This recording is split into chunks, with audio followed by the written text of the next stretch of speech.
குட்டியான அன்பு. காட்டில் அவன் ஃப்ரெண்ட்ஸோட ஜாலியாக வாழ்ந்துட்டு வந்தான். ஒரு நாள் அந்த காட்டில் இருந்த மரங்கள்லாம் காஞ்சி போன மாதிரி இருந்ததை பார்த்தான். நதியிலையும் தண்ணி ரொம்ப அசுத்தமாக ஓடிக்கிட்டு இருந்தது. காடு அசுத்தமாக ஆயிடுச்சு. இதை சுத்தம் பண்ணணும் அப்படின்னு முடிவெடுத்தான். அவன் ஃப்ரெண்ட்ஸ் எல்லாம் கூப்பிட்டான். எல்லாரும் காட்டை சரி செய்ய ஆரம்பித்தாங்க. ஆற்று நீரை சுத்தம் பண்ணாங்க. புதுசாக செடிகளை நட்டு வச்சாங்க. கொஞ்ச நாள் கழித்து காடு திரும்பவும் பழைய நிலைமைக்கு மாறுச்சு.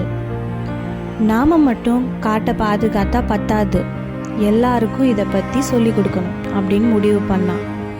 சுற்றுச்சூழல் பாதுகாப்புனா என்ன, காட்டை எப்படி சுத்தமாக வச்சுக்கிறது அப்படின்னு எல்லாருக்கும் சொல்லி கொடுத்தான். எல்லாரும் கற்றுக்கிட்டாங்க. காடும் ஹாப்பி, அன்பும் ஹாப்பி. சுற்றுச்சூழல் பாதுகாப்பு காட்டுக்கு மட்டும் இல்லை, நம்மளுக்கும் தான்.